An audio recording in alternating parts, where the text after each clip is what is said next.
tuned into Assigned Sex Unarchived. I'm your non-binary cousin Shaun Dawson, and this is a safe space where we're honest about what it means to show up as Black, trans, and genderqueer. Today we're talking about Pauli Murray, writer, lawyer, priest, a person the history books still haven't figured out how to name, because Pauli never fits into one category. I don't know that I think of myself as being a role model for anybody else. I'm busy trying to get that person to be what that person wants to be. And I'm always tinkering, Race, sex, and gender all failed to hold Pauli in place. And the friction from that made some of the sharpest legal tools the civil rights movement ever got. Let's get into it. My mother was Agnes Georgiana Fitzgerald Murray, and my father was William H. Murray. He was a teacher in the Baltimore city schools, public schools, and he was also a principal. She was one of the early graduates of Hampton School of Nurses, or Hampton Training School for Nurses. She graduated in the class of 1902. Pauli was born in Baltimore, Maryland in 1910. When Pauli was 3, their mother died of a stroke. Around that same time, Pauli's father started struggling with his mental health. No one knows why, but some blame a bout of typhoid. After that, relatives took custody of Pauli, who moved to Durham, North Carolina to live with an aunt and grandparents. My mother died when I was 3, a little over 3. And there were 6 of us, 4 girls and 2 boys. I'm number 4 down. The oldest girl was about 9 when my mother died, and the baby was about 6 months, baby brother. And something had to be decided about the 3 babies of the family. The 3 older children stayed with my father. Pauli's father stayed behind in Maryland and his condition worsened. A court committed him to a segregated mental hospital when Pauli was 12, and a guard beat him to death with a baseball bat the next year. So before Pauli was even a teenager, an institution had showed what it did to someone it couldn't categorize cleanly. My mother's oldest sister, Pauline, was both my namesake and my godmother. And she had kept me for periods of time before my mother's death. And my father, in a sense, gave me to Aunt Pauline, but I understand that I was allowed to make the choice. I was asked after my mother's funeral, the day after my mother's funeral, if I would like to go with Aunt Pauline or if I would like to stay with the other children, which meant staying with my father's brother and sister. And I am told that I said I want to go with Aunt Pauline, and then I broke into tears. Pauli stayed in Durham until 16, then moved to New York to finish high school. There, Pauli lived with a cousin's family who had built some safety for themselves. They passed as white in an all-white neighborhood. That safety depended on passing, and Pauli looked more visibly Black than their cousins did. Pauli's presence put that safety at risk. Now remember that my great-grandparents, Thomas Fitzgerald and Sarah Ann Burton Fitzgerald, were an interracial marriage. And so segregation was something that tended to split what to me was my roots. A favorite teacher pushed Pauli to aim for Columbia. They applied but learned Columbia didn't take women. One of my favorite teachers came back to school in the fall with one of these long coat-like sweaters that they used to wear in those days, and it had a C on the sleeve, and this was some college letter. And I asked her what the C stood for, and she said Columbia University. And I asked her about Columbia, and she told me a little bit. Now, what I didn't know was she probably had gone to summer school at Columbia Teachers College and had bought the C and put it on her. But just this little bit was something that opened my vision, so I wanted to go to Columbia. And that's all that I knew. All I knew was that Columbia was in New York City. Barnard, Columbia's women's college, was out of reach financially. So Pauli went to Hunter College, a free women's school, one of only a few students of color there. An English professor singled out Pauli's writing, specifically an essay about Pauli's grandfather. That essay later became Pauli's first memoir, Proud Shoes.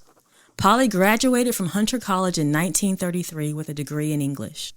At 19, Pauli tried marriage, secretly, to a man named Billy Wynn in 1930. It barely survived the honeymoon.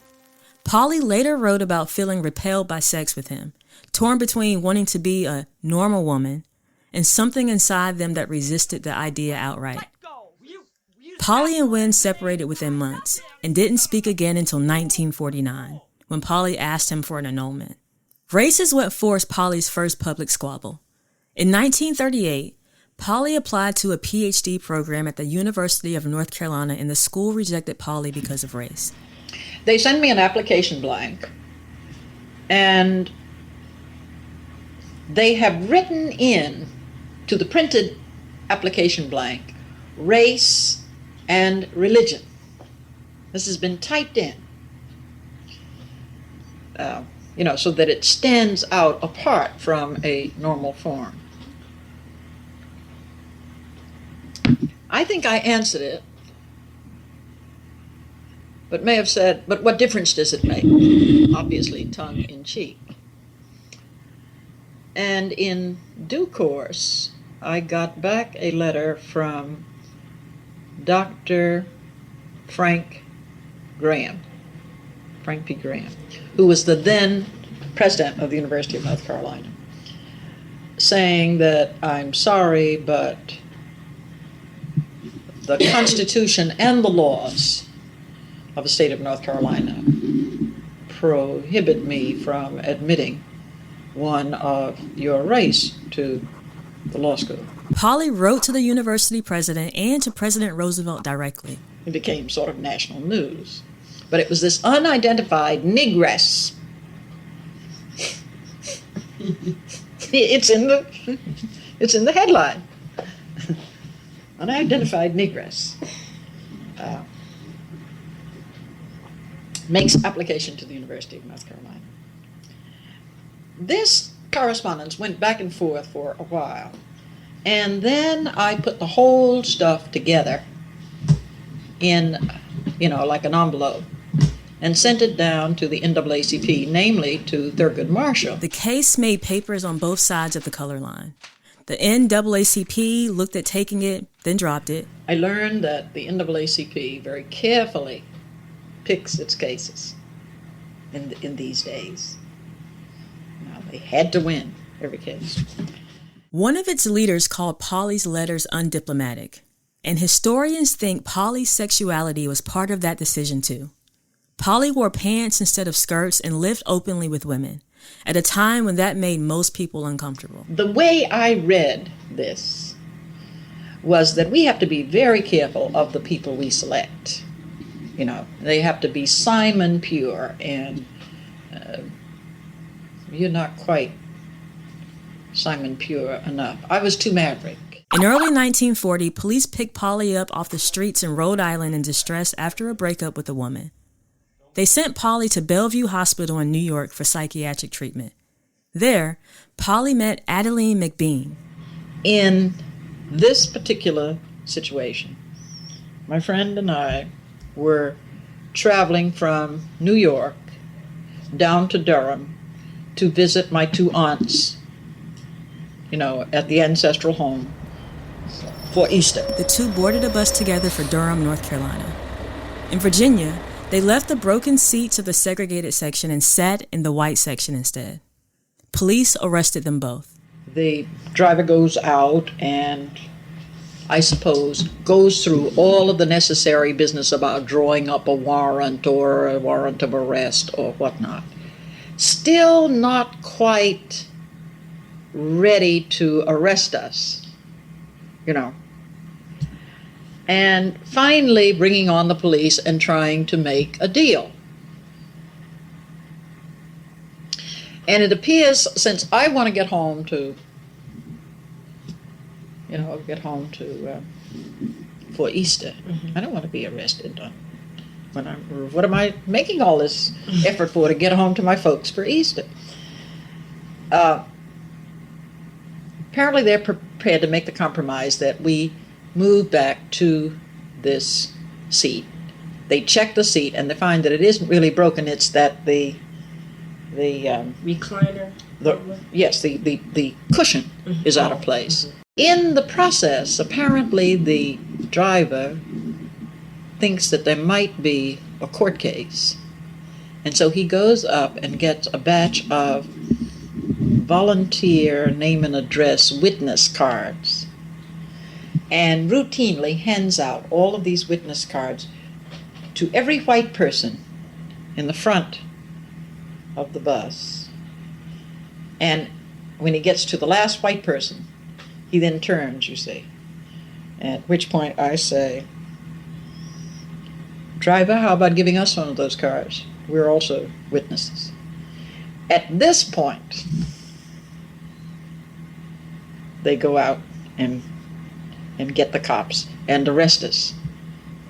So it really has nothing to do with breaking the segregation law. It really has nothing to do with creating a disturbance. Because if there were a disturbance, apparently the disturbance had subsided. And so it was simply the whole Southern custom that must be satisfied. And you simply cannot break the taboo. And they charged you with what? And they charged us with creating a disturbance, breaking the segregation law, violating the segregation law, and creating a disturbance. That arrest and a civil rights case Pauli had worked on involving a sharecropper named Odell Waller. And Odell, who had been away looking for work, came back to have it out with his landlord. I think his mother must have written him and said that they had put all the wheat in Mr. Davis' barn instead of giving us our 1/4. So Odell goes over to Davis to have it out. Unfortunately, I think he takes a rifle along with him. I'm in there pitching, not as a lawyer, but as the special field secretary, raising funds, working with the lawyers on and that kind of thing. And I kept saying to myself, if we lose this man's life, I must study law. Pauli enrolled at Howard University Law School in 1941, the only woman in the class. On day one, a professor said out loud that he didn't see the point of women in law school. Out of that, Pauli coined the term Jane Crow for the double bind of being black and a woman under segregation.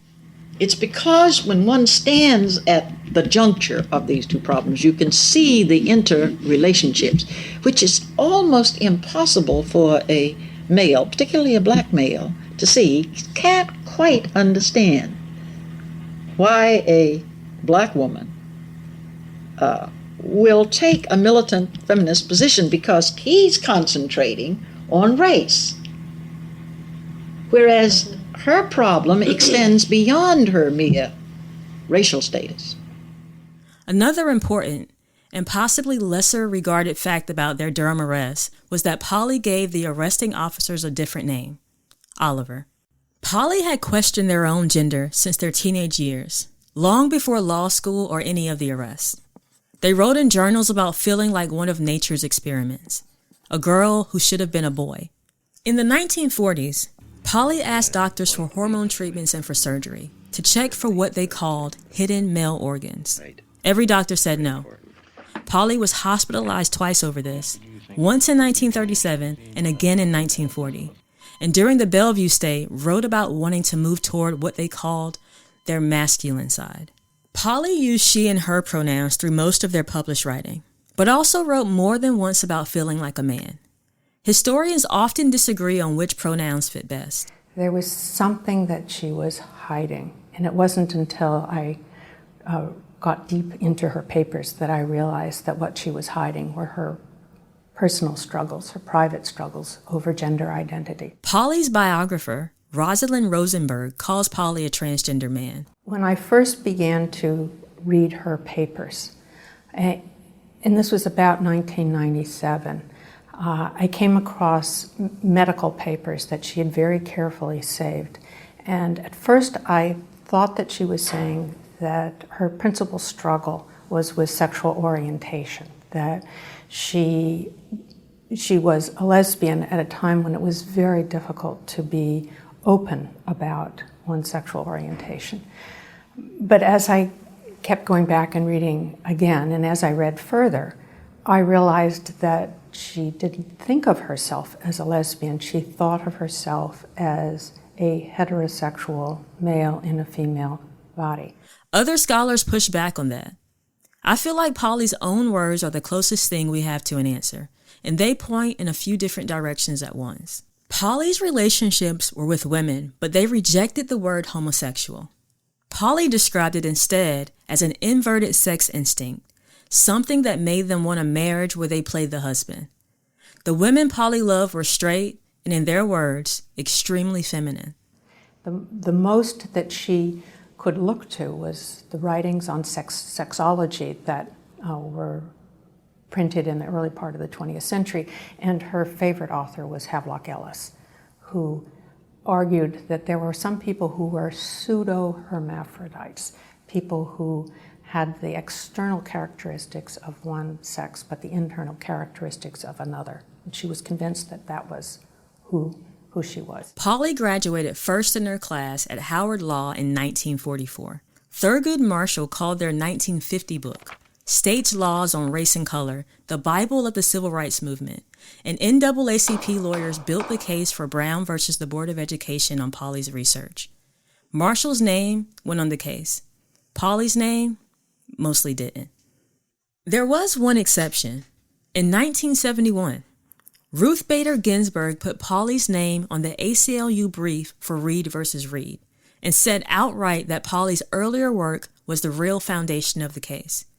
Most of the time, credit just moved on without Pauli attached to it. It's the end of Women's History Month. It's also today International Transgender Day of Visibility. And for these communities and beyond, there was a late civil rights pioneer relied on for inspiration and also getting increased recognition. After Pauli's longtime partner, Irene Barlow, died in 1973, Pauli turned to seminary. I think I can truthfully say that my decision to become a candidate for holy orders is much more closely related to my feeling of standing in the tradition of Martin Luther King Jr. and my strong conviction that basically all of these problems of human rights in which I had been involved for most of my adult life, sex, race, all of the problems of human rights, that basically these were moral and spiritual problems. And I think that I was driven more into this position when I saw that the particular profession to which I had devoted the larger sector of my life, law, that we had reached a point where law could not give us the answers. In 1977, at 66, Pauli became the first Black woman ordained as an Episcopal priest. To me, it was important to keep the tradition of Martin Luther King alive, and this all seemed to point toward my witnessing where my conviction was. And if my conviction is a spiritual conviction, then I should witness in that way and make it clear where I am standing. Pauli died of pancreatic cancer in 1985. Scholars now look at the hormone request, Pauli's journals, the name Oliver on that police report, and ask whether Pauli would call himself a transgender man today. No one can answer that for Pauli, and Pauli never got the chance to. That because all of us are so unique. Right. And if we could just get people to realize their own uniqueness, that I am like nobody else on this planet. I am special. I am unique. I am one little fragment. I'm like everybody else, but I am, and if I'm not there, it's a different situation. And as tiny as my little contribution is, it makes a difference. Pauli Murray never fit into a box, but they still handed this movement some of its sharpest tools, and those tools made room for people who don't fit.